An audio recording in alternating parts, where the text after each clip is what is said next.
Hey guys, Paul Warburg coming to you back again from Utah today. And what an interesting series of events we've seen. If you haven't heard by now, you're about to hear in this video that the United States has flip-flopped its position on Ukraine once again and has now gone from pausing military aid to Ukraine, including weapons deliveries and intelligence deliveries, to saying that they are willing to resume these things, and in fact saying that they have resumed these things in exchange for Ukraine agreeing to pursue a 30-day ceasefire with Russia. There is a lot more going on here, though, than initially meets the eye. And I want to examine it all in this video, from the perspective that it really doesn't make sense to have a ceasefire in the first place, and that a ceasefire is actually pointless, to the perspective of the United States still trying to bully and push around Ukraine to get the best deal possible for themselves, to the perspective of where do I think all of this means the United States is going to land in the long term. A lot to discuss, so let's dive right into it. Let's talk about the proposed ceasefire itself, and why it doesn't actually bring the world any closer to peace or any closer to a final resolution in Ukraine, but instead it just makes the whole situation a whole lot more confusing. The reason I say that is because a ceasefire like the one that is being proposed now cannot actually solve the problems for why Ukraine and Russia are still fighting against each other. And a ceasefire is essentially pointless.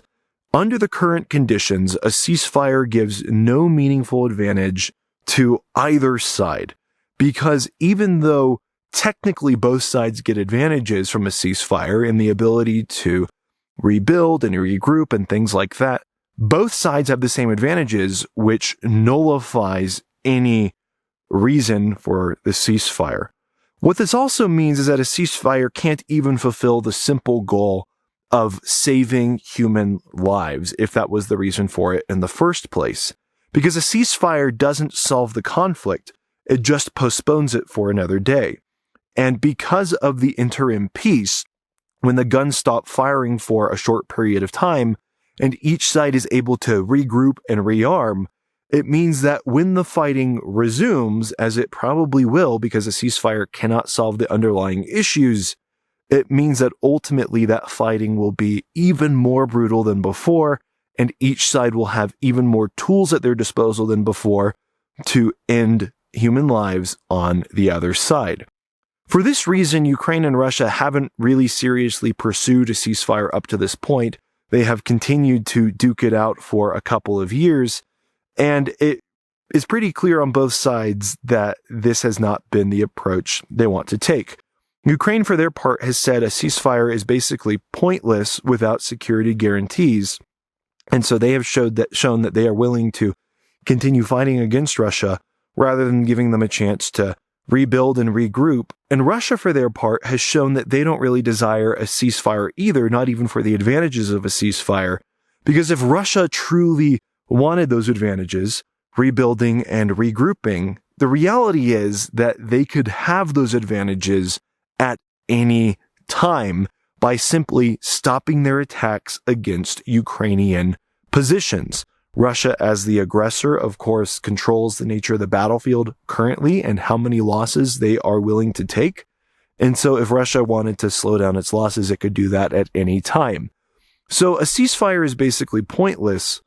Why is it being talked about right now? Well, there's a couple different ways to examine this, but my current running theory is that the ceasefire proposal, as it sits today, is not a serious ceasefire proposal, but is instead just some political virtue signaling on the part of the Trump administration to make it look like they're trying to achieve peace, when in fact peace is not possible without them taking a different strategy.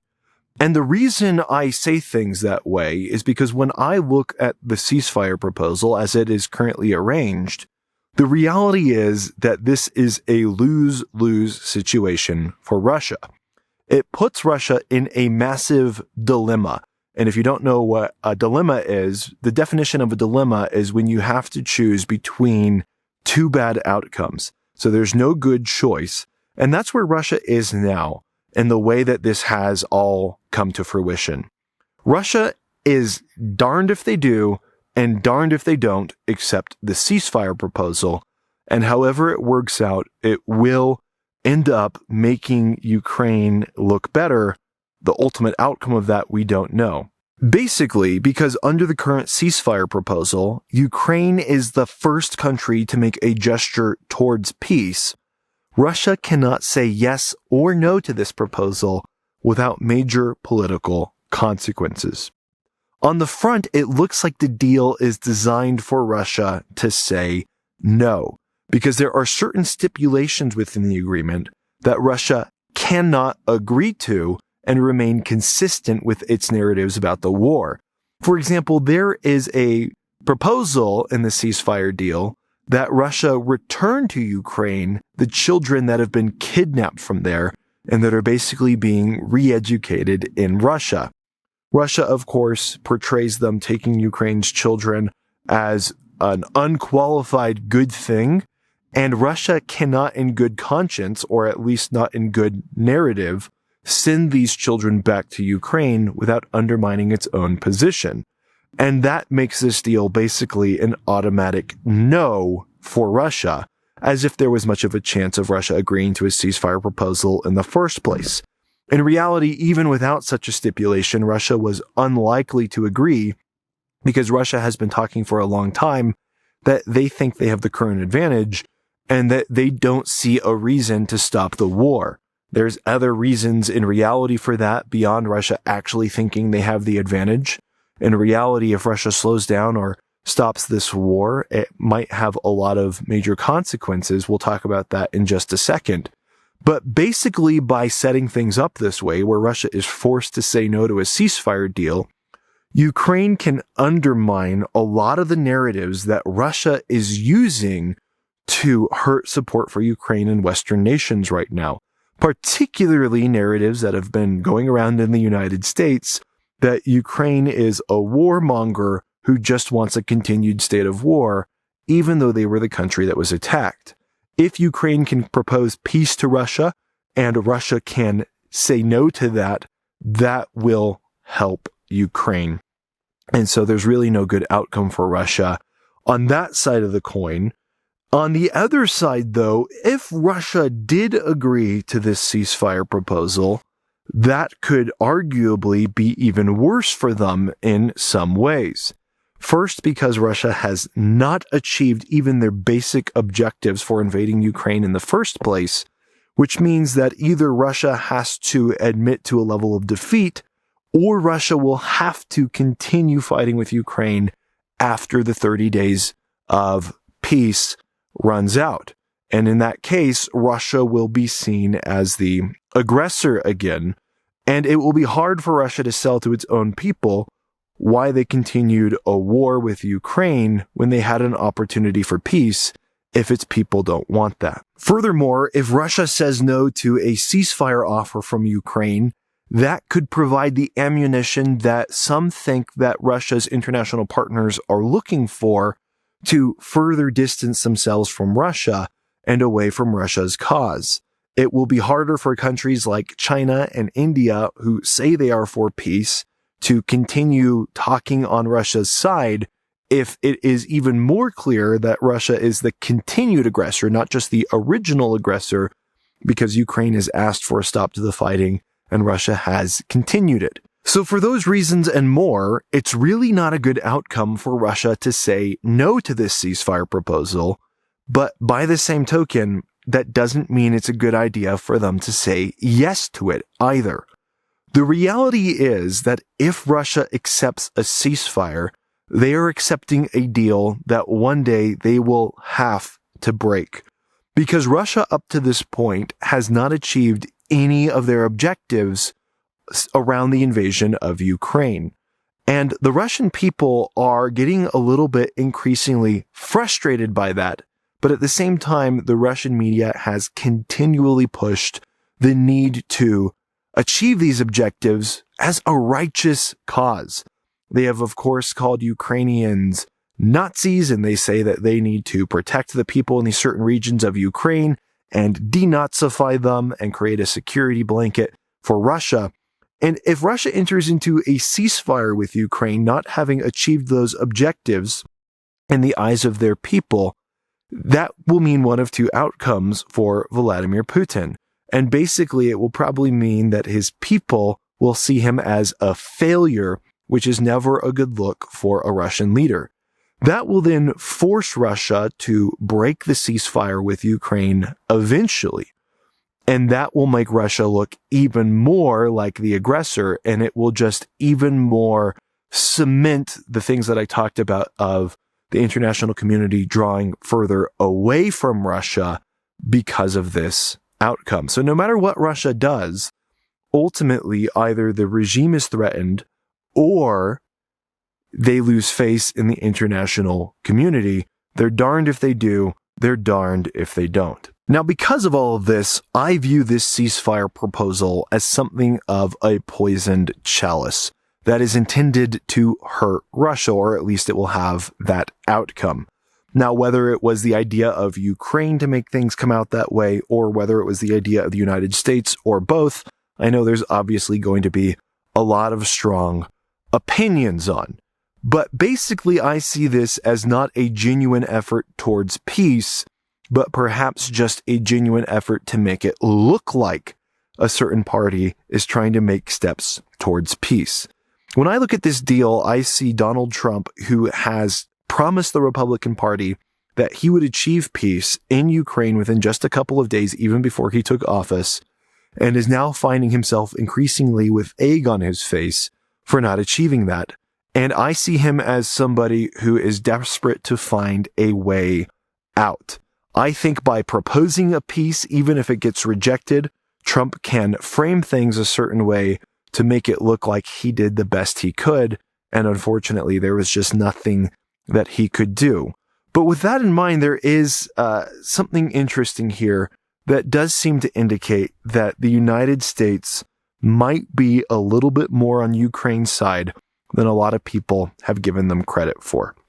And that is that I think that the outcome of this shows that the United States is genuinely interested, for one reason or another, in continuing support of Ukraine at some level.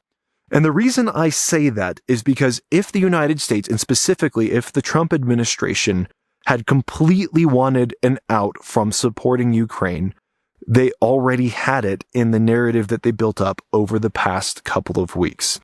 Of course, they brought Zelensky into the White House, they humiliated him, they threw him out, they made it look like Zelensky didn't want peace at all, that Ukraine wasn't interested in peace at all, and that the United States was the only one who cared about peace. And if their goal in that was to basically completely betray Ukraine and join the side of Russia, they could have kept that narrative up, and they could have just continued lying, which is what they were doing in the first place anyways, and said, we didn't want to even pursue any additional talks with Ukraine because we didn't see a genuine desire for peace, and they did not have to continue military aid so quickly after those talks concluded today as I'm filming this video. So it does seem, at least like from this deal, the United States is still kind of landing on Ukraine's side. I know that seems very confusing in light of a lot of the things that have happened, but I've made several videos explaining in depth that what the United States is doing to Ukraine is not moral by any sense of the word, but it is probably a twisted attempt at negotiations to get a better mineral deal out of Ukraine, basically by flexing their walk-away power. That's possibly what we're seeing here. That said, another advantageous outcome of this ceasefire proposal is that how Russia responds to it will give the United States and it will give Ukraine certain information about how Russia perceives itself. So, for example, the deal is structured in such a way to basically force Russia to reject it. Or if they accept it, they're going to have to really start spinning some serious propaganda. And so if Russia does indeed accept this deal for one reason or another, that probably shows Ukraine and the United States that Russia is as desperate as a lot of people say. On the flip side, if Russia just flat out rejects the ceasefire proposal, it shows that they still perceive themselves as strong enough to continue pushing, or at least they want to continue taking that gamble, obviously, because they think stopping the war will hurt them more than continuing the war will. And so there will be some information that will be gleaned from this, probably a lot of psychological analysis that really examines in depth the way that Russia responds and why they respond that way. But overall, I think that because of all of these facts, this move is a good thing for Ukraine, or at the very least, it's not a bad thing for Ukraine. Ukraine does not have much to lose from a ceasefire proposal. They don't have anything to lose from having a ceasefire with Russia. Any advantages that Russia will have, Ukraine will have the same advantages. Ukraine will gain reputation in the world, and all of those are net wins. That said, if this deal is a whole lot of political posturing, I don't think that means we should give our leadership a free pass. I think we should hold them accountable for their actions and the way they've treated Ukraine, which is still despicable and immoral, even if it lands at a decent outcome. Of course, that's not that likely. That is why the administration does things the way they do. They know that the people who support them are never going to listen or think critically about any of the negative press, and they know that they can bulldoze their way out of a bad situation, and that might be exactly what we're seeing here. In either case, I am going to continue to examine this situation and the war in Ukraine in general in depth. So if you appreciated that, before you go, can I ask you for a quick favor? Would you consider becoming a patron of this channel? If you appreciated my work here, it's because I have unique perspectives probably. And the reason I can have unique perspectives is because I don't draw my salary from a newspaper or from any other organization. That gives me a whole lot of freedom of thought that allows me to bring unique insights to the table that I hope are valuable, even if you don't agree with them. And let's be honest, nobody ever agrees 100% with anything. So if you want to continue to support that work, you can become a patron by scanning the QR code on screen or following the link in the description of this video. Thanks so much for watching, guys. I'll see you on the next one.